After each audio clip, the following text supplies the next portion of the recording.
unser Garant. Fabriken werden gegründet.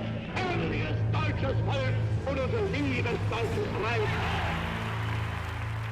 1941. Nazi Germany dominates continental Europe. It is vital to destroy the military power of the Nazi dictatorship and the industrial strength that sustains it. We needed an aircraft that was going to be able to go basically behind enemy lines and destroy their supply lines. There is only one way to strike directly at the brutal regime. Bomber Command took over and started taking the fight to the enemy, and it was the hard way. One aircraft has come to represent the courage and determination of all who flew and fought in a deadly, relentless aerial battle. As an aircraft, it was ahead of its time. It was more of a person than an aircraft. It's a powerful machine. Its aggressive capability will play a major role in the defeat of Nazi Germany. Its specialized missions will become part of aviation history. This is the story of the outstanding heavy bomber of World War II, the Lancaster, told by the men who flew her.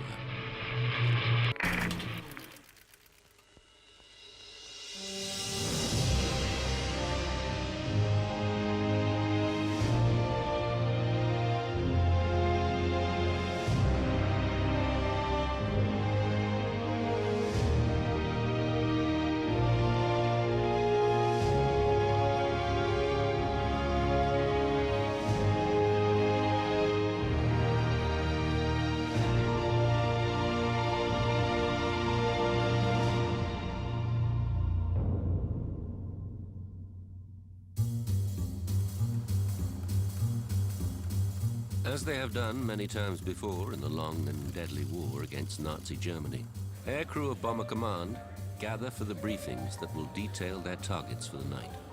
We went into the briefing room, and there was always a huge map of Europe at the end with tapes on it to where the target was. I decided I didn't want to be called up because that would mean the army, and I wasn't really a suitable physical man to go into the army, so I volunteered to go into aircrew. I applied to be a pilot, and I was told there's a waiting list of 1 year. Why not be an air observer? In other words, to become a navigator. Most guys wanted to be pilots in those days. Much to my father's disgust, because he went through World War I as a driver, and he didn't want me to be to fly. I went to Rhodesia to train as a pilot, and then I got a dose of malaria, and I was scrubbed off the course. So I went down to South Africa to train as a bomb aimer. At the time, 1943, the losses of gunners were so high that they said, no, you can't become a wireless operator, you'll have to be a gunner. And so I became a gunner. After a number of training places in England, I was taught to fly in the United States in the Army Air Corps there. We had to learn the RAF way after we got back. For aircrew, the price paid in the fight for freedom is a grimly personal statistic. My own squadron, numerically, was wiped out twice during the period I operated. Because none of us really expected to finish a tour, especially when you were getting towards the end. You felt, now, am I going to finish it or not? It takes a particular kind of courage to climb aboard an aircraft, fully aware of the growing losses amongst aircraft and crews, the slim chance of surviving. We met a crew, and they were all excited. They were going to do their first operation. And we said, oh, good luck to them. And that was the last anybody ever heard of them. They just disappeared. The word last comes in many, many times in preparation, because you've written your last letter, possibly. You had possibly your last meal, and you've had your last cigarette. And yet, night after night, airmen, every one of them a volunteer, will make the long flight through hostile skies, determined to smash the Nazi war effort. This was something we had to achieve to wipe out as much of the enemy's industry and occupy as many people defending Germany as was possible. In the counterattack against Nazi aggression, the Avro Lancaster and the men who fly her will become the mainstay of Britain's bomber command. It will fly the greatest number of sorties and deliver a greater tonnage of bombs than any other aircraft.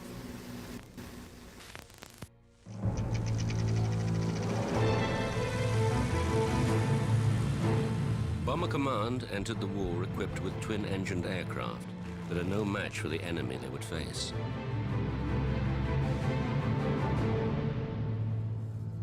Hitler's armies, aided by the Luftwaffe, sweep across the Low Countries and into France.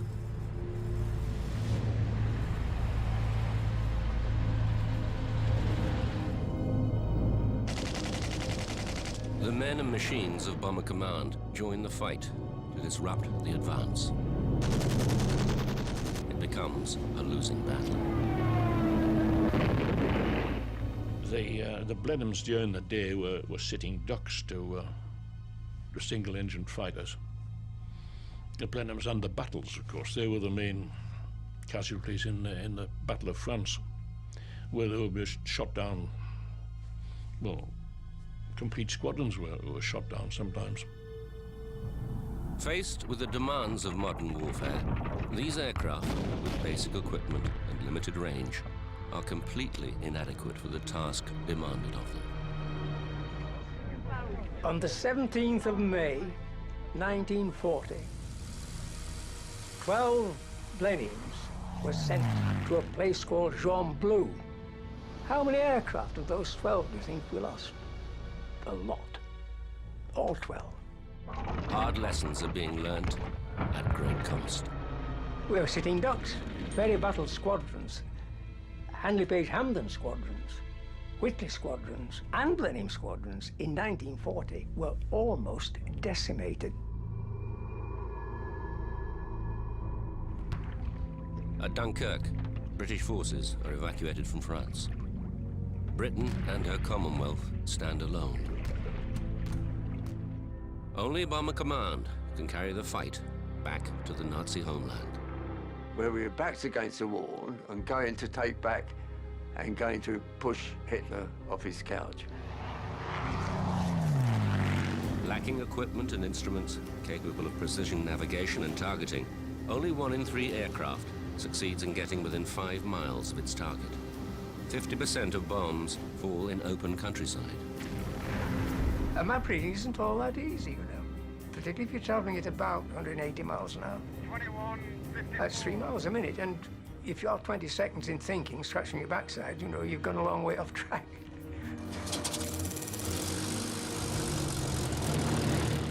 "169 aircraft set off to raid Berlin. Fewer than half reach the target. Very few bombs actually fall upon the Nazi capital. 9 are killed and 32 injured on the ground. 120 aircrew die on this operation. And Britain itself has come under savage aerial attack.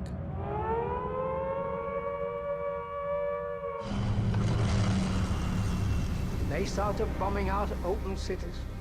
Not only London, Coventry, Plymouth, Manchester, and various others. In the course of the war, over 43,000 civilians are killed, and many more seriously injured in German bombing raids on Britain. The ruthless nature of the Nazi war machine generates a loathing of the Führer and all he stands for.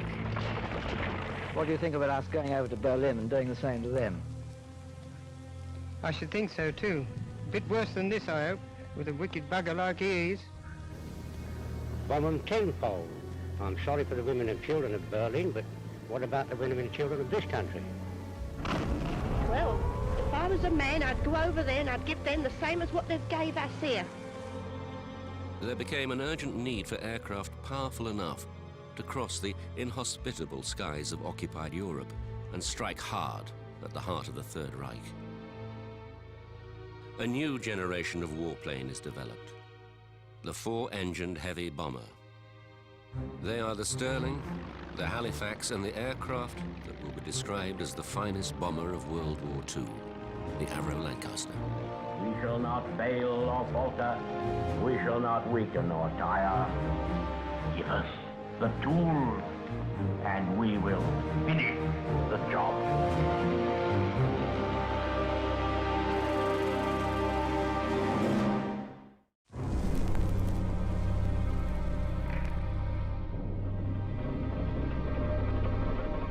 The Avro Lancaster will become part of Bomber Command's effort to destroy the Nazi industrial might.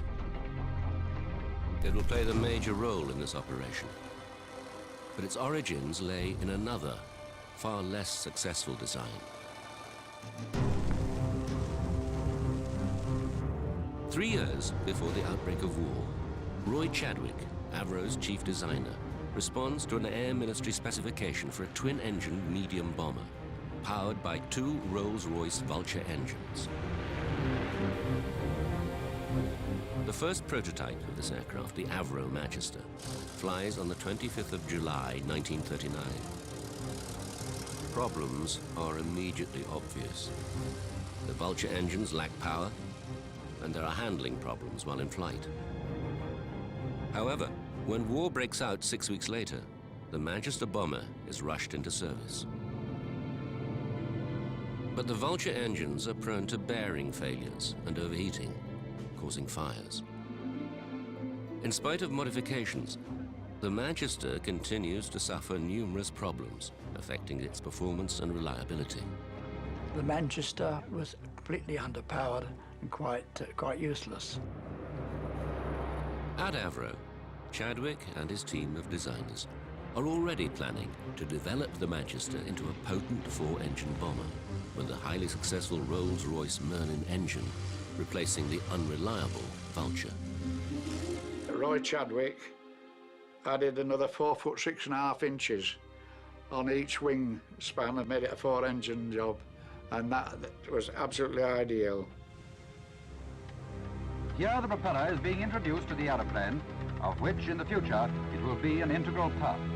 Known as the Merlin Manchester, or Manchester Mark III for security reasons, it is named unofficially the Lancaster by its design team. The Manchester's wingspan of 90 feet is extended to accommodate the extra engines. This increase in the wing area also improves the new aircraft's takeoff performance. The flying prototypes of the new aircraft are an immediate success. As an aircraft, it was ahead of its time. Technologically, it was a fantastic aircraft, and also she had a sort of character of her own, you know. And the name that will become legend is now official. The Lancaster Mark I is ordered into full production. She was a beauty. There's no doubt about it. Roy Chadwick designed a really tip-top aircraft there. It wasn't designed for comfort. Basically, it's a metal tube with a main spar to support the wings and the engines, and then it has miles of cables, electronic equipment. The Lancaster will acquire the Manchester's most singular feature, a spacious and unobstructed bomb bay. A typical bomb load would be either 15 1,000-pounders or cookie and cans, which was a 4,000-pounder, and 12 cans of incendiaries. The Americans couldn't carry the bomb loads that the Lancaster could. As 1941 draws to a close, the Avro Lancaster enters operational service. And Bomber Command gains a new commander, the single-minded, uncompromising Air Chief Marshal Arthur Harris. The Nazis entered this war under the rather childish delusion that they were going to bomb everybody else. They sowed the wind, and now they are going to reap the whirlwind. In the aerial battle to defeat Nazi Germany, the gloves are about to come off.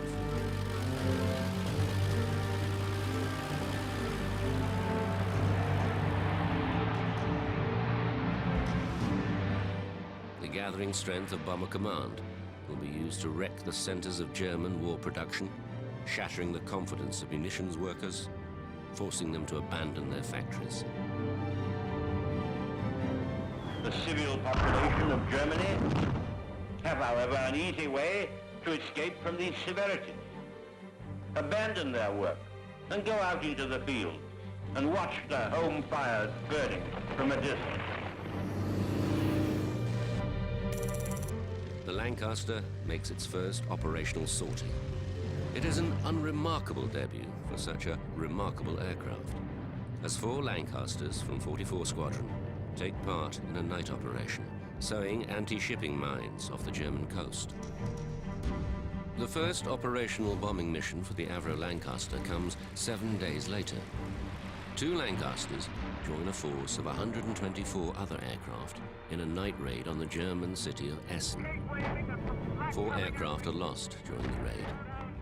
On the ground, very little damage is done to a city that is home to many major munitions factories. Increasing numbers of Lancasters are now joining the squadrons of Bomber Command. And pilots, converting from more familiar aircraft, are quick to appreciate the Lancaster's flying qualities. The Lanc was such a different aircraft. It was much lighter, much more positive in its reactions to control, and it handled quite beautifully.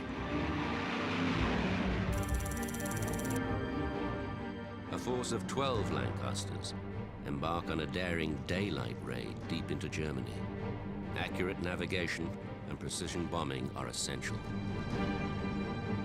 It is a round trip of 1,250 miles to the Bavarian city of Augsburg. Flying at low level, they are confronted by enemy fighters and a hail of anti-aircraft fire as they battle their way to the target. A factory producing diesel engines for the German U-boat fleet.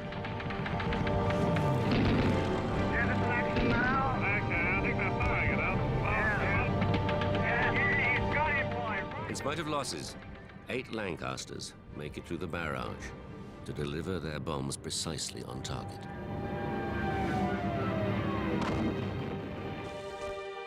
Of the 12 Lancasters taking part in the raid, only 5 badly damaged aircraft return. 49 aircrew are missing.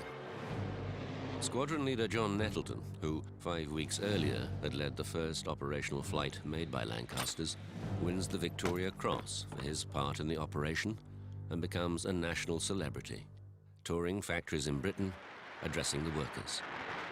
Well, I do thank you very much indeed. It is really most important that we do blast hell out of these Germans, and I assure you that the more you give us, the more we'll do.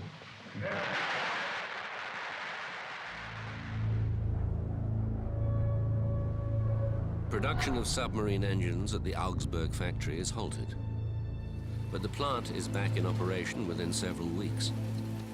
Such losses, for so little result, were unacceptable. If Bomber Command is to remain in the war, it has no alternative but to fight by night. There was no other way we could do it. People thought, well, why didn't you bomb in daylight? Completely useless. We'd all been shot down. Why didn't you do precision bombing? Completely useless. We hadn't got the equipment to do precision bombing in nighttime. If you had 15 bombs and you're releasing them at half a second intervals, it would take 7.5 seconds from the first bomb to the last bomb. Bombs away. There goes the cookie. So how far would a Lanc fly in 7.5 seconds? Quite a distance between the first bomb and the last bomb. So that's why quite a number of bombs actually missed the target. The industrial Ruhr district produces 80% of Germany's coal supplies and 75% of her steel. This network of war industries is clustered in and around Germany's major cities. German defenses are concentrated around these centers, creating a barrier of shells, high explosives, and night fighters guided by probing searchlights and the electronic gaze of radar.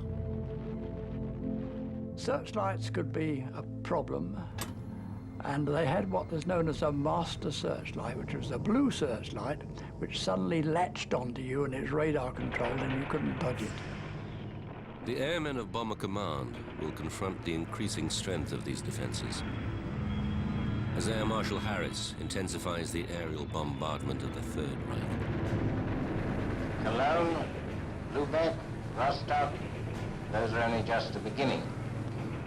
But for the Nazis, the writing is on the wall. 73 Lancasters take part in the largest raid of the war to date. A total of 1,047 aircraft strike at the city of Cologne.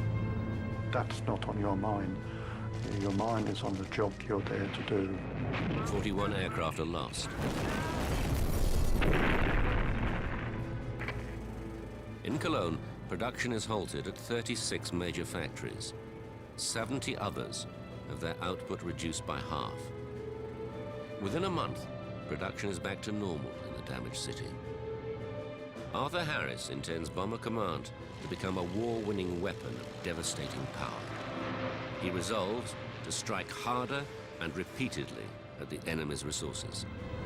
In your hands lie the means of destroying a major part of the resources by which the enemy's war effort is maintained. Let him have it right on the chin.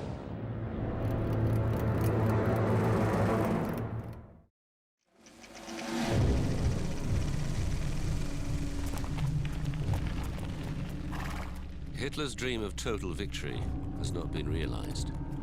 He demands a huge expansion in output from the German war industry. Bomber Command is about to be tested in the shadows of night and the fires of war.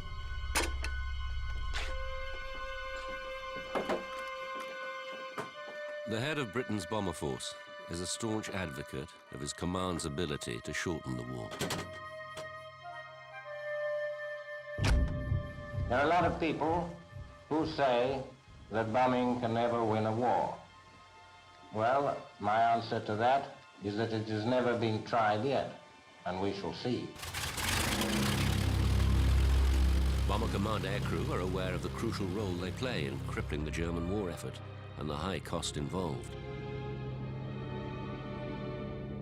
On the one side, you wanted to go and get this extra flight behind you towards your 30. But on the other hand, you didn't want to go because you were bloody scared and you knew the circumstances and the possibilities. The moment you enter the briefing room and you look at the board which is going to be unveiled and reveals this ribbon, and you straight away goes to the point where the ribbon starts to come down. And so you know that that point is where the target is. Every crew member had a job to do of its own, and every crew member relied on the other, whether it was a pilot or a gunner. They knew that if you didn't do your job right, their lives would be at risk. Everybody is important to each other or to everybody else. It is teamwork that counts. You live or die by the support of the rest of your mates. The Avro Lancaster carries a crew of 7 young airmen whose average age was 22. The old man of the crew was the mid-upper gunner, and he was 29, which he always thought was rather old. Well, chaps. And the rest of us are in our early 20s. And of course, some were younger than that in other crews. The bomb aimer's position is in the plexiglass blister at the nose of the aircraft. Behind and below the pilot and flight engineer are the radio operator and navigator. I was behind my screen doing calculations, and I was so occupied that I really was in a position to almost shut out what was going on outside. And if you're running late, you should try and speed up a bit. So the navigator worked out all those sorts of problems. My flight engineer hated having to increase the revs to speed up. It mucked up his fuel consumption. and he prided himself on getting 1.1 miles to the gallon out of a Lang. The wireless operator's position is close to the Lancaster's cabin heater, and while the temperature at 20,000 feet in the night skies could drop to minus 40 degrees, his position by the heater is a dubious advantage. But the trouble is, it was only about 2 inches from me, and of course it was burning me like buggery. So down there was the open gangway, and of course nothing to obstruct anything except cold air coming in from various holes all over the place. So you've got cold air, freezing air blowing down there. You've got burning hot air down there. So the wireless operator is sitting something like this because he's been burnt like hell there and he's frozen there.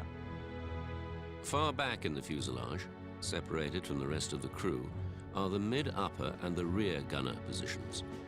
Of the two, the rear gunner is the most isolated.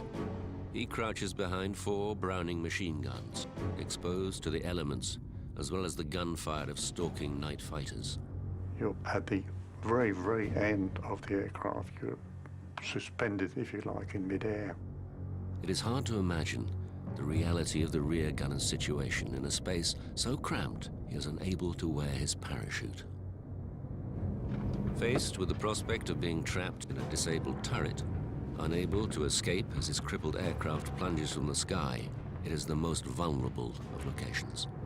That's what the enemy aircraft would try and get rid of first. So it was, the word we used in those days was pretty dicey, pretty dicey. Once the targets for the night have been decided by Bomber Command Headquarters, they are passed to the squadrons.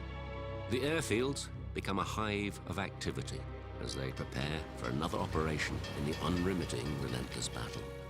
The aircraft are fueled and bombed up, final meals eaten, parachutes are issued.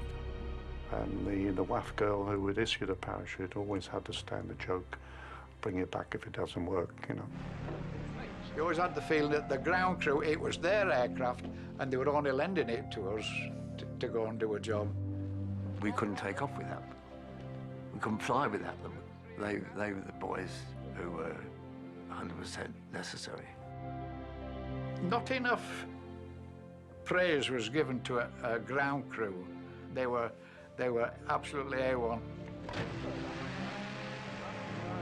With aircraft waiting, fueled and armed, there's a moment before the crews climb aboard. For some, this is the moment of greatest anxiety. You had your briefing, you know what you were going to do, and we assembled outside our aircraft waiting for the time to go. And then the nerves were tight, and we didn't want to talk, and we all hated it, and it was a very unhappy time, till we got onto the aircraft. With the sun sinking over their bases, the crews board the aircraft. Engines burst into life. Waiting for the green light to take off, and you whip the inner engines to the gate, and the aircraft is still on the chocks and on the brakes, and streaming, pulling again. As you're opening the throttles, the flight engineer has got his hand behind them, helping you to push them fully open. And you really got to get the throttles fully open, and it's a very heavy aircraft to lift off the ground. There's the green, Skip. There's an awful lot of power with the 4 engines, but there wasn't much problem controlling all that. And the roar of the motor is something I just can't explain over here. It's absolutely fantastic, the power, and racing along the runway, fighting against the force of gravity, and straining, and you're wondering whether you'll ever get off at the end of the runway. And then before the end of the runway, vroom, and you'd be up like a lift going up. Okay, get cracking. Watch your height. I'm watching everything. Okay. Good luck to them all. To the team that has done its job, to the team that is again on the job. Hundreds of aircraft rendezvous at assembly points high above the coastline of East Anglia, where pilots set a course for their targets as the shadows close in around them. They fly towards a formidable air defense system. Almost 1 million men serve in Germany's air defense network. Another 1.5 million are engaged in air raid precautions and damage repair. There are over 150,000 anti-aircraft guns defending Germany's cities and industries. To overcome the fury of the enemy defenses, new tactics have been introduced. Formations of bombers no longer make their separate ways to the target. All aircraft now fly on the same heading, with only height and split-second timing separating them. The bomber stream is probably a mile wide, half a mile deep. You're probably 700 or 800 bombers all heading for the same place. Too many, I reckon. The idea was for us all to keep together as far as possible in the stream. And we used to start hitting other people's slipstreams. We started lurching about. It is hoped the enemy defenses will be overwhelmed by this concentrated mass of aircraft. It is a dangerous tactic. And it was an air traffic control officer's nightmare, the whole thing. Both the bomb aimer and the wireless operator yelled at me that there was an aircraft approaching us on the port side, and I just caught a glimpse of it. It was another Lancaster. I heaved back on my control column and climbed, and he must have pushed forward on his and dived. We were so close that I could see his instrument panel light glow as he went underneath us. And the rear gunner said he shook hands with the other rear gunner as they went past. The Nazi warlords, stunned by the weight of the attacks on their cities, reorganized their defenses. Night fighters are no longer directed onto individual targets by ground controllers. Instead, they wait over the target cities for the bomber stream to come to them. Keep your eyes peeled, yeah. They dive down into their own anti-aircraft fire to pick off bombers, now silhouetted against the fires below. Lancasters on their bombing run fly straight and level and make easy targets.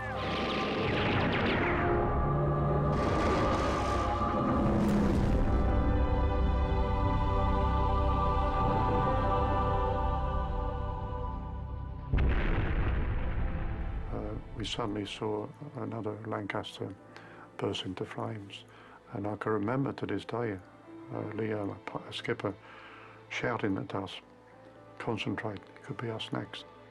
In this savage battle, losses are mounting. 11,300 aircrew have been killed during the first 3 years of the war. More than 12,000 will die in the 4th year alone. The cloak of darkness that should shield the bombers is no longer working. The battle in the shadows is about to reach a new and savage ferocity.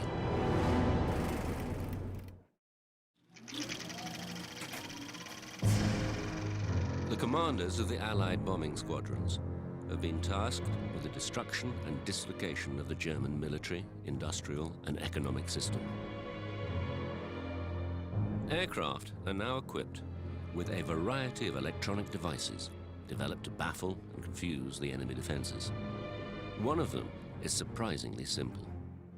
Window is the code name given to thousands of strips of aluminium foil cut to an exact length. Hurled from the aircraft and fluttering slowly to the ground, this metallic cloud reflects radar and swamps the air defense screens. Their screens just went blank, covered with mush. To begin with, it was amazingly effective, but the more it was used, the less effective it became. As each new development is countered by the enemy, the pilots and crews still have to fly into the same cauldron of fire and flame. You could see the target sometime before you arrived. And you think, well, just hope you get through. They used to say that they chucked up everything except the kitchen sink. Searchlights pierce the night sky, seeking targets for the guns to finish off. Now, I immediately got coned by searchlights. Now, coning is an experience not to be forgotten. Well, there's a few searchlights ahead of where I had to throw the aircraft around in all sorts of different ways to try and get out of it. And all the time they were shooting at me. So we opened up full speed, put the nose down, and we got nearly up to 400 miles an hour, which was far in excess of what the Lancaster should normally do. All too often, the desperate attempts to evade the deadly beam fail. As the Lancasters reach the target, evasion becomes impossible. The aircraft has to fly straight and level. All you concentrate on, I must get it plumb in those marshalling yards. I must get it smack on that factory. This is what you aim for. Okay, steady. Right, a little bit. The whole crew was saying, for God's sake, drop it more, let's get out of here. 2, 3. And then you hear the two magic words. On the way. But even then, there could be no relaxing of desperate vigilance. That's just me, one I know. That's when the fear kicks in, because you're not expecting it. If you didn't see him, it was curtains, because with his firepower, you were just blown away. Keep your eyes open, mid-upper. You can imagine a direct hit on a bombed-up Lancaster. When the fighters are spotted, the sturdy Lancaster is capable of surprising maneuverability. A German night fighter came head-on to us. The flight engineer one saw it, the skipper saw it almost at the same time. And you shout corkscrew port.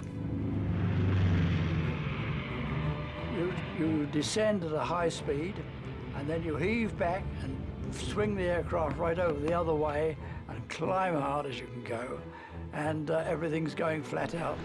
You lose complete orientation. The G-force is so tremendous that you're pinned to your turret. Many damaged aircraft will never make it back to their bases. Pilots will nurse their injured machines over the miles to fail moments from home. All around us, so horrible things were happening. Two of our aircraft at about 700 feet collided over the end of the airfield, just off the airfield, and wiped out most of the crew, and another aircraft flew into the ground.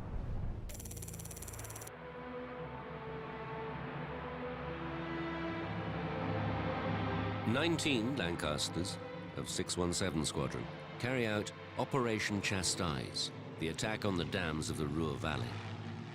Specially modified Lancasters carry the bouncing bombs developed by Barnes-Wallis. Huge 9,250-pound mines packed with high explosive designed to rotate, skip across the surface of the water in front of the dams and settle hard against their walls before exploding. Using VHF radio, Guy Gibson, the leader of the raid, maintains direct contact with all his aircraft, guiding them to the target, correcting their bomb runs.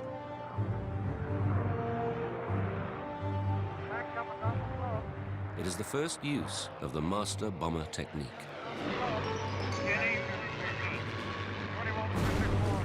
It is a technique that will be adopted by a new target finding and fixing force.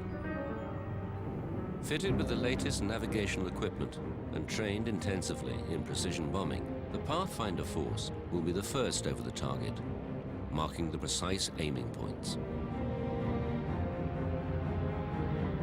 When they got to the target, they put down their markers, which we could see, and we would bomb their markers. D-Day. The Allied armies land on the Normandy beaches. The main bombing effort is now focused on devastating the defenses facing the advancing Allied armies. Lancasters are the only aircraft capable of carrying the huge 21-foot-long, 12,000-pound Tallboy bomb and the even more massive Grand Slam 22,000-pound bomb, both created by Barnes-Wallis. Reinforced blockhouses, submarine pens, viaducts, railway tunnels, launch sites of the V-1 and V-2 rockets, even the German battleship Tirpitz sheltering in a Norwegian fjord. All are targets for Lancasters modified to carry the huge earthquake bombs. They bomb with precision, hitting their targets hard and accurately.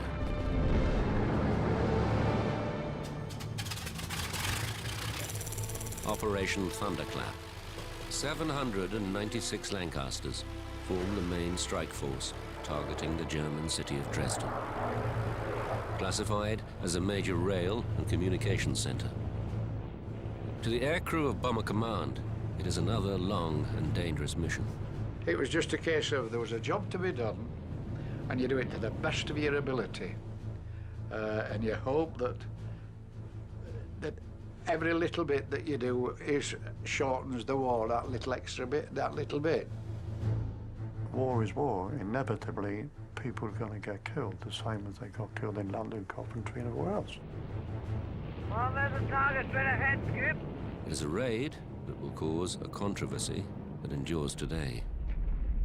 The intensity of the bombing and conditions on the ground combine to create a firestorm.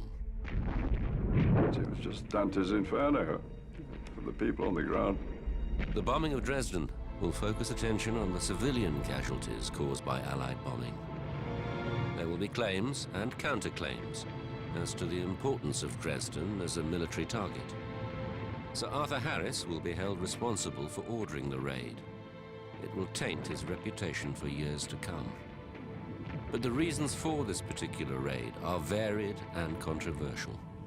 I personally went to see Butch Harris after the war, and I spoke to him, and he told me, he said that he personally did not want to bomb Dresden. He said it was too far for too little. The war continues as Hitler clings to power. With callous disregard for the suffering of his people, he declares, if the war is lost, the nation will also perish. Their fate is inevitable. There is no necessity to take into consideration the basis on which the people will need to continue. With 55 squadrons now equipped with the Lancaster, it has become the principal aircraft of Bomber Command. They continue to pound targets in Germany as the Allies fight their way into the heart of the Third Reich.